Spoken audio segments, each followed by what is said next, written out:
Hi, I'm Muhammed and Hamdan, and this is Nightline. Konyao sworn in as Pulau Pinang Chief Minister.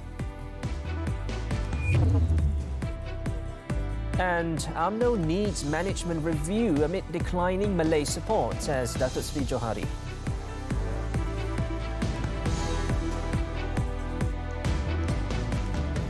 Good morning.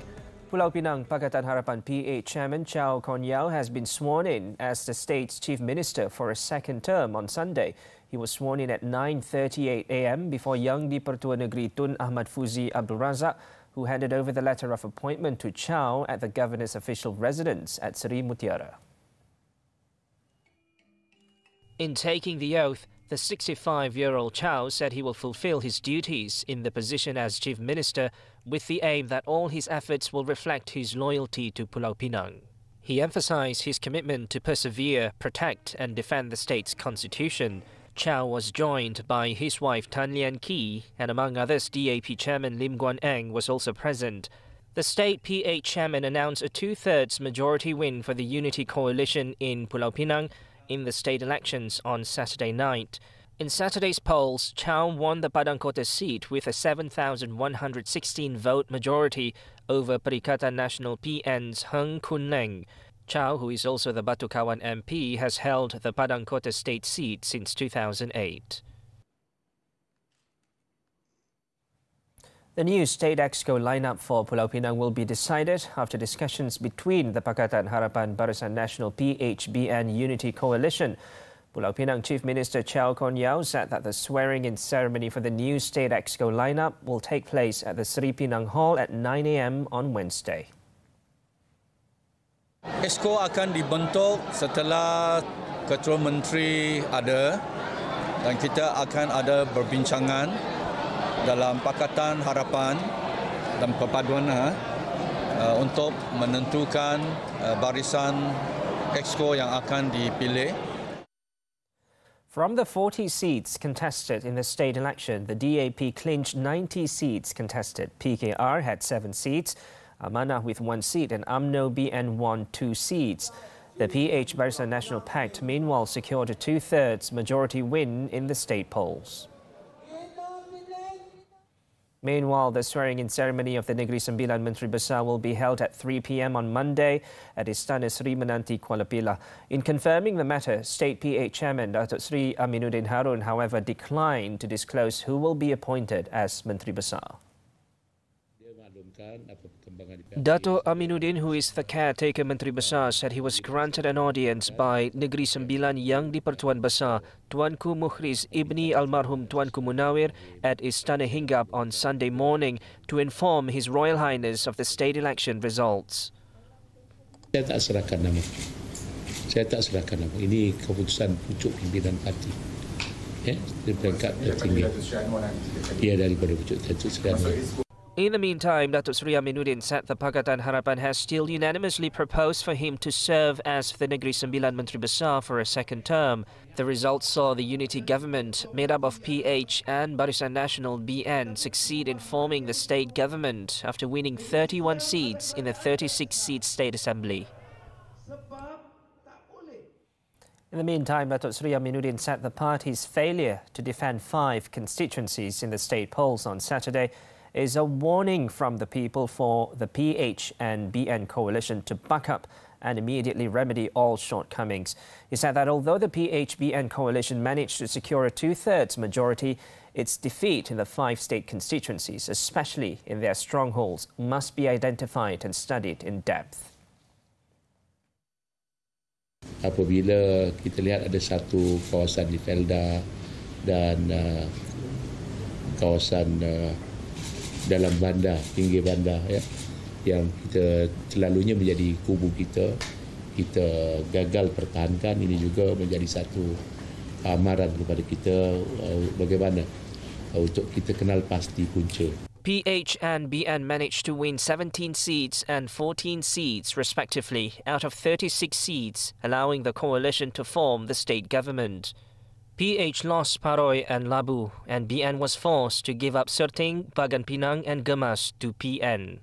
Datuk Seri Aminuddin also said that the number of voters who turned up to cast their ballots took a dip in nearly every channel, adding that it might be due to the difficulty of obtaining leave from their employers. He, however, expressed confidence that PHBN will demonstrate better and more excellent compatibility in governing the state from now on. As for Kedah, the appointment and swearing-in ceremony of the Menteri Besar is also scheduled to be held on Monday at the Istana Anak Bukit Alostar. Based on media invitation letter issued by the office of the Kedah State Secretary on Sunday, the ceremony will take place beginning 9 a.m. at the Palace's Balai Menghadap Besar. The swearing-in before the Sultan of Kedah, Al-Aminul Karim Sultan Salihuddin Sultan Badlisha, will also be attended by State Secretary Datuk Norizan Kazali. Perikatan Nasional PN has won a landslide victory in the state election held on Saturday after securing 33 of the 36 seats at stake.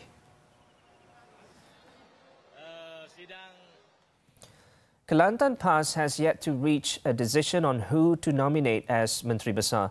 State PAS Chief Dato' Ahmad Yaakob, who is the outgoing Menteri Besar, said discussions on the matter involving senior leaders of the party is expected to continue, with the new Menteri Besar expected to be sworn in on Tuesday. Kuasa saya lah. Jadi buat masa ni belum ada satu nama pun lagi ya? Belum insya-Allah dia hari yang 15 Ogos ni, hari itulah kita akan tahu sesiapa yang. Jadi dijangka malam ni lepas mesyuarat tu akan ada satu nama akan diangkat kepada tuanku. He added that a meeting has been scheduled to discuss the matter and will be attended by party president Tan Sri Abdul Hadi Awang. It is understood that the party seeks to submit 3 names for Tan Sri Abdul Hadi to present to Kelantan ruler Sultan Muhammad Kelima. Prior to the state polls, PAS had promised a change in state leadership if they were given the mandate to continue governing the state. Dato' Ahmad Yaakob, who has been Kelantan Menteri Besar since 2013, said some have tried to convince him to seek another term helming the state, but said he was stepping down from the post and asked not to be reappointed due to his age and health. In Saturday's elections, PAS won 43 out of the 45 Kelantan state seats. In the meantime, the PHBN coalition is considering filing petitions to invalidate the results of several state seats which were narrowly won by PN in the Selangor state elections on Saturday. Selangor PH Chairman Datuk Seri Amiruddin Syari said the seats were those won by very slim majorities, such as Dengkil, Sungai Kandis, Gombak Setia and Taman Medan. 3 kursi yang saya sebutkan daripada 4 tadi kalah di bawah 200 lebih. Dan sebenarnya ada kekurangan 4 kursi untuk mencatatkan 2/3 majoriti, dan 4 kursi itu hanya dipisahkan di bawah, lebih kurang bawah 600 unit atau 700 unit. The state election results on Saturday saw PHBN lose the 4 seats with a very slim majority, namely Dengkil with a 407 vote majority, Sungai Kandis with 167, Gombak Setia with a 58 vote majority, and Taman Medan with just 30. Datuk Seri Amiruddin added that he has also been informed by his legal team that there are several issues which could be considered for petitions or follow-up action, including the matter of unreturned ballot papers in Sungai Kandis. As such, he said a team of lawyers will conduct further reviews on the cases for consideration. All UMNO leaders must shoulder the responsibility for Barisan Nasional's dismal performance in the state elections on Saturday. UMNO Vice President Datuk Seri Johari Abdul Ghani said the party must review the manner in which it is managed, as the recent election outing shows that the party is clearly losing Malay support. Bermakna top 5 ahli majlis tertinggi UMNO, ketua-ketua bahagian, ketua-ketua sayap, wanita, pemuda puteri mesti bertanggungjawab terhadap kekalahan yang teruk. Saya sebagai naib presiden, walaupun 5 bulan saya menjawab naib presiden, saya juga turut bertanggungjawab terhadap kekalahan ini. Itu hakikat, kita tak boleh deny. Not only 1%, the entire party leaders bertanggungjawab. He said it is crucial for the party to scrutinize its current approach and strategies, as well as the needs and the wants of the people, and must find ways to win back their hearts. Jadi kita ada 4 tahun 2 bulan daripada sekarang hingga 2027. Bermakna kita kena melihat balik semula. Bagaimana kita nak memenangi hati orang Melayu seperti mana mereka menyokong kita 60 tahun dulu. 60 tahun kita mentadbir negara. Datuk Seri Johari said the election results show that Malay voters, particularly in Kedah, Terengganu and Kelantan, had rejected the party, and that is a fact which UMNO must accept. The party garnered 1 seat in Kelantan and did not win a single seat in Terengganu, despite 2 former Menteri Besar being fielded. He said the same goes to developed states such as Pulau Pinang and Selangor, in which the party won 2 seats respectively.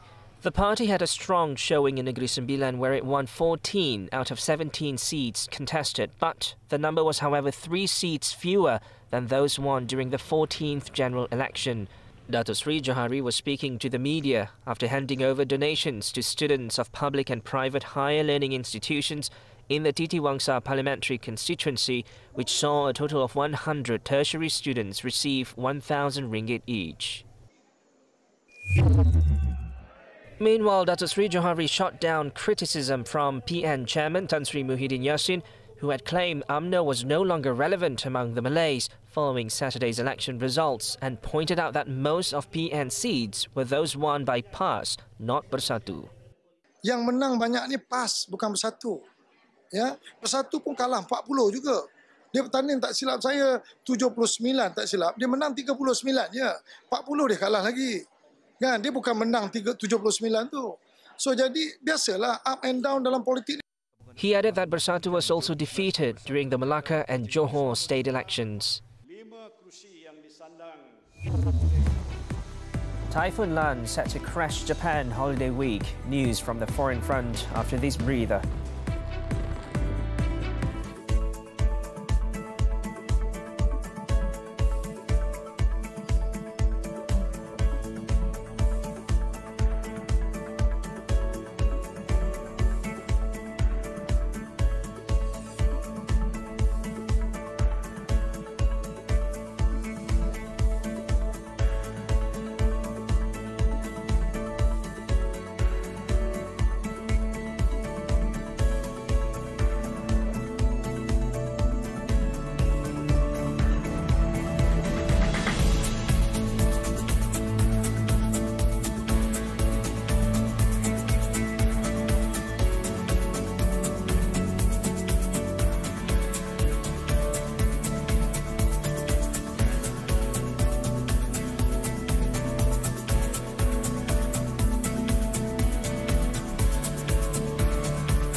At least 7 people were killed, including a baby, after Russian forces shelled 2 villages in the southern Ukrainian region of Kherson on Sunday.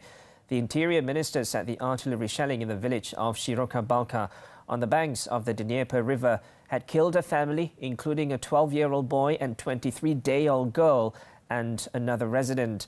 He also said that 2 men were killed in the neighbouring village of Stanislav, where a woman was also wounded.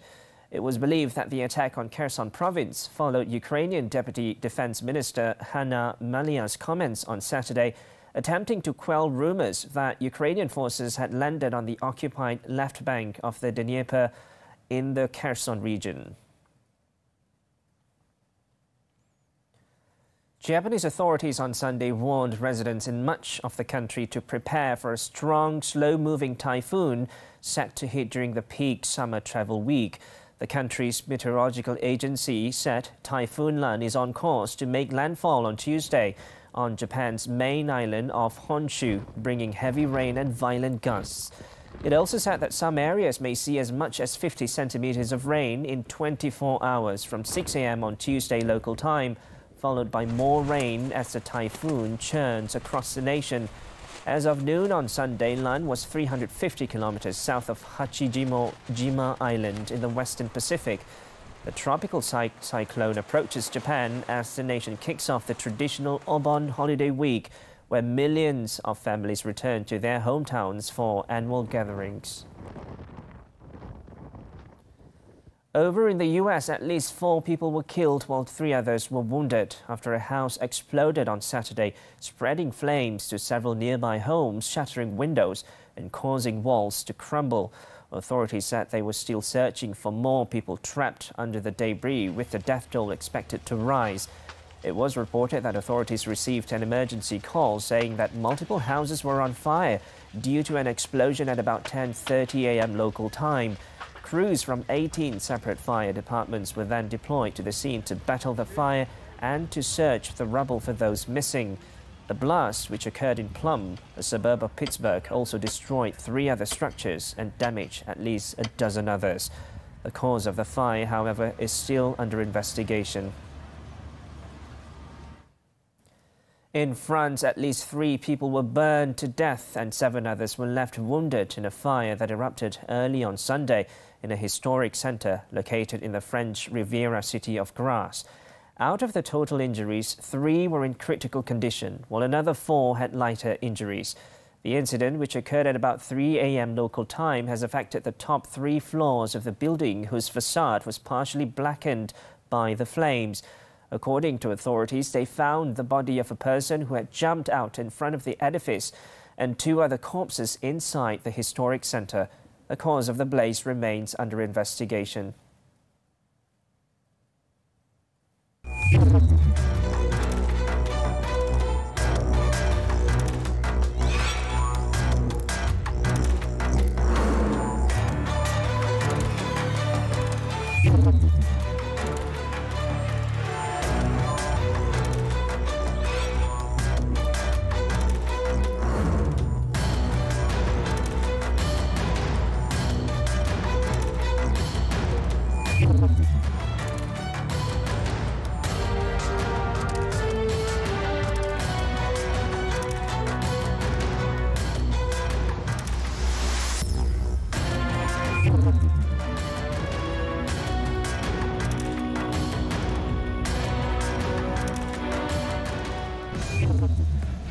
JDT trounced Perak to stay top of the Super League. Sports when we come back.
The 2023 Super League, 2 matches took place on Sunday night.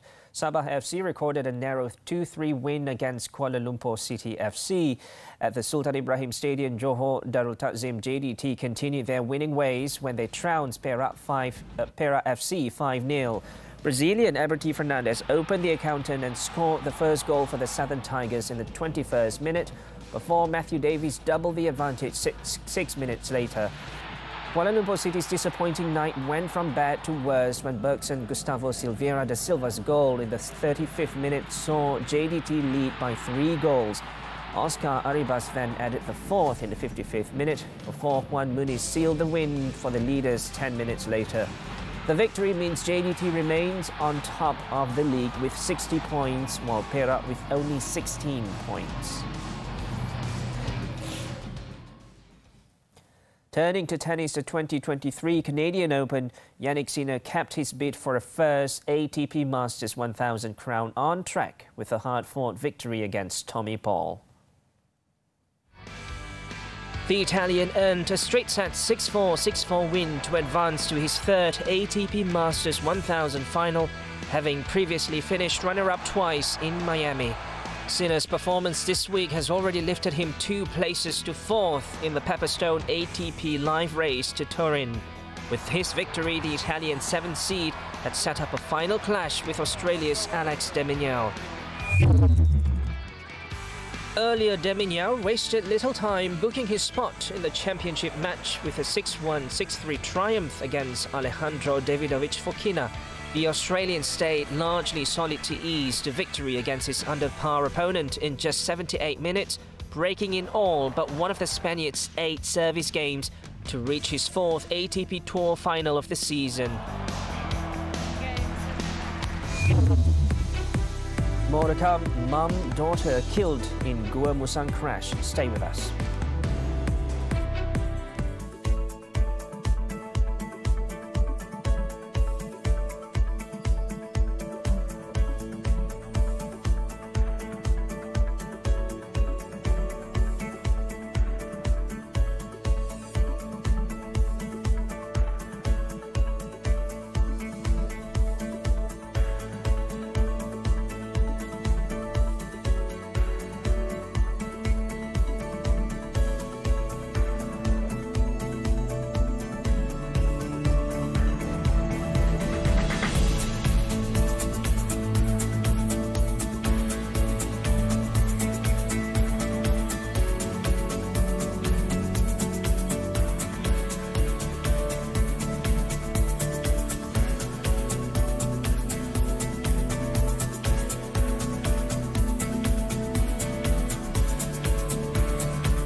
Yang di-Pertuan Agong Al-Sultan Abdullah di Ayatuddin Al-Mustafa Billah Shah attended an afternoon luncheon of the Royal Military Academy Sandhurst RMAS Alamein Company 1st Platoon alumni in the United Kingdom on Saturday.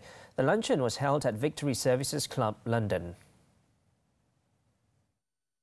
Previously, Al-Sultan Abdullah and Raja Permaisuri Agong Tunku Aziza Aminah Maimunah Iskandaria had also attended their sons Tunku Ahmad Ismail Muazzam Shah's passing out parade, the RMAS Sovereign's Parade in the UK on Friday.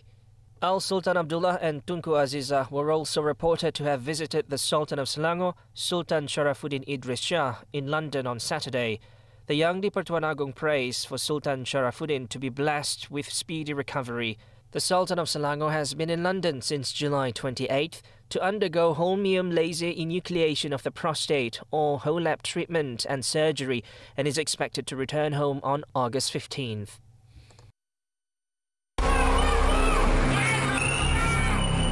Pada masa itu dengan hujannya, dengan petirnya,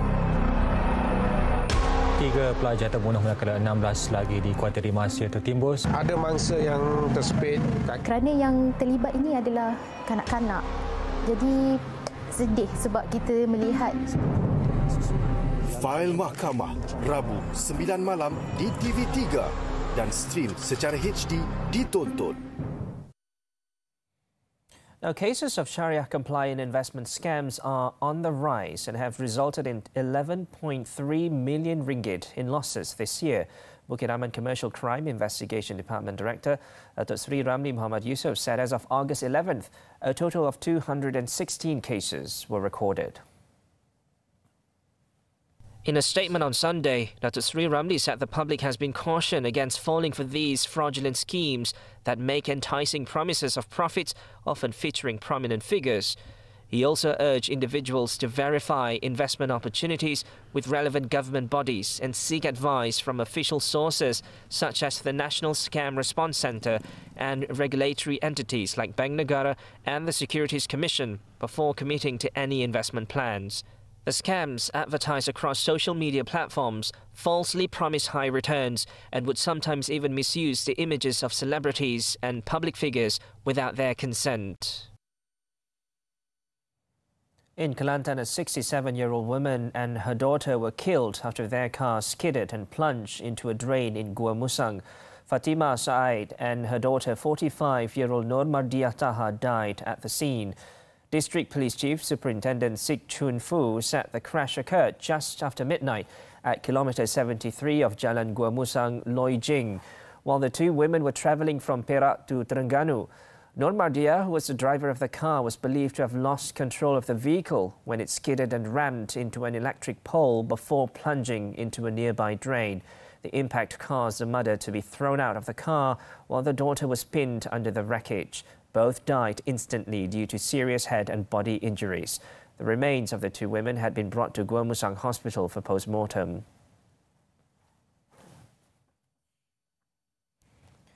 In Terengganu, a male Myanmar national who went missing while collecting clams at the Pakar River bank in Dungun has been found drowned. 20-year-old Osna Abdul Salam was found in the mangrove swamp about 1 kilometre from the site where he was reported missing. District Police Chief Superintendent Maizura Abdul Qadir reported that the search and rescue SAR team located the victim's body at about 3:55 p.m. on Sunday. The SAR operation involved 30 members from various agencies as well as tracking dog units. It was reported that the incident occurred last Friday while the victim and his friends were collecting clams during low tide. Eyewitness in the area reported that the victim was seen surfacing multiple times before drowning in the river. The victim's body has been taken to the Dungun Hospital Forensic Unit for post-mortem.